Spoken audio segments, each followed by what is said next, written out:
Warren, what do you make of the Treasury Secretary Stephen Kennedy's comments today, particularly in the context of him saying, look, some of this economic impact will be permanent?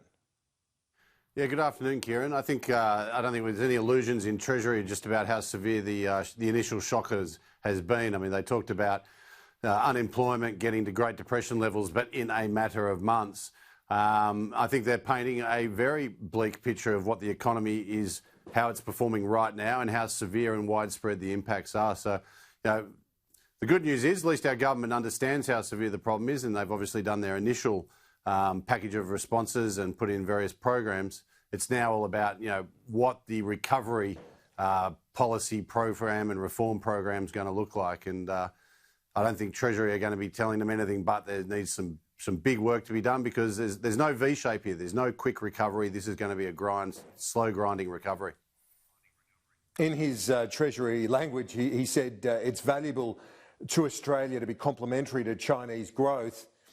I guess it's stating the obvious, but in the context of what is enormous tension right now in that bilateral relationship, it can't be understated how important that relationship's been.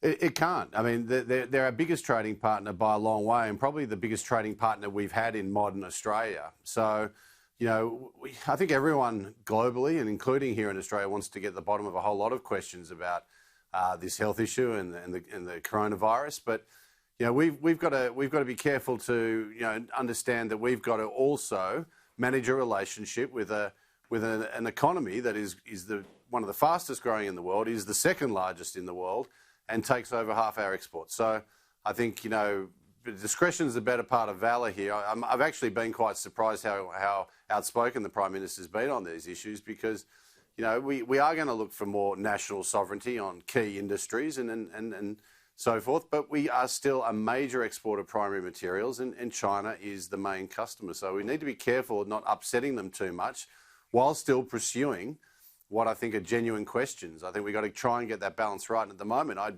think we're almost leading the charge globally on some of these issues. When you look at the timeline the Treasurer has got now, the budget's in October. On the day he was scheduled to hand down his budget, May the 12th, he's going to be giving another economic statement to Parliament. What needs to be in that to start building consensus around the need for proper and bold reform?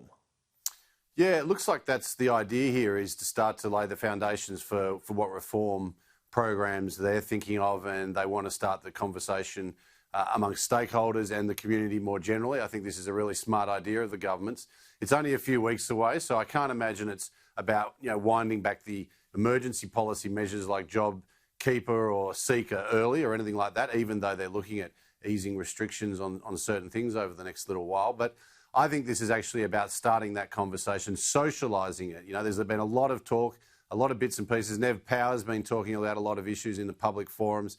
I think this is about putting some structure around that, because the reality is that this isn't going to be politically easy for anyone. There's going to be give and take on all sides, and I think they're going to try with good faith to start a conversation and get a vision of what this needs to look like, and try and get everyone on board. Well, that's the key, isn't it? Getting everyone on board, Warren, and that's where the question mark is. We hope that some of this sense of purpose, sense of unity might continue into that recovery phase. Is it hope or delusion? Will it happen? Well, look, the cabinet solidarity, the national cabinet solidarity, the cross-party solidarity seems to be sort of starting to show a few cracks.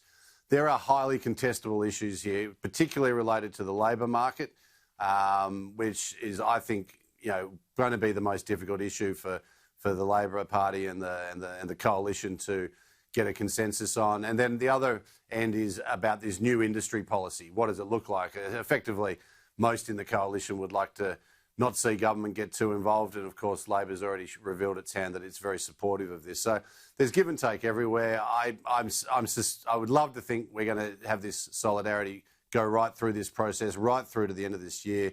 It's going to take compromise from both sides, but I can see it also going, you know, to use that Australian term, going pear-shaped, because it's already starting to fray. Yeah. Yeah, if it does, I think the world of hurt will only get worse. Finally, if you're talking about making it easier to do business and reducing tax and so on, the government still needs revenue. Other than the GST, are there any other options where they can maintain that sort of broad base of revenue? Because that is still necessary if we're going to start paying down some of the debt. Yeah, well, Ken Henry's come out again and reiterated his business cash flow tax, which is sort of a tax that would operate instead of the GST. And that, of course, could be a major revenue raiser, but it would be in replacement of the GST largely. But the reality here is that you're not going to tax your way out of this. The government's tax base is going to take a huge hit. It's just about how quickly they can recover it.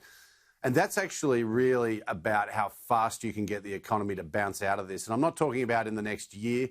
I'm talking about in the next 5 years. We're not going to really do much in the way of making headway into any debt. We'll be lucky just to start peeling back that debt over the next couple of years.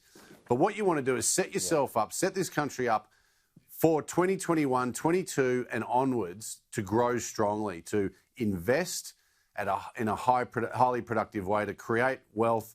And therefore, the taxes come. We saw that after World War II. It doesn't happen overnight, though. It takes a while. And indeed, it probably is going, the precursor of that's going to be some very difficult adjustments and probably a sort of a pretty high rate of unemployment for some time to come, as Steve Kennedy from the Treasury said this morning. We've seen great leadership throughout the health crisis. Let's hope it continues in the economic part of this. Thank you very much, Warren Hogan.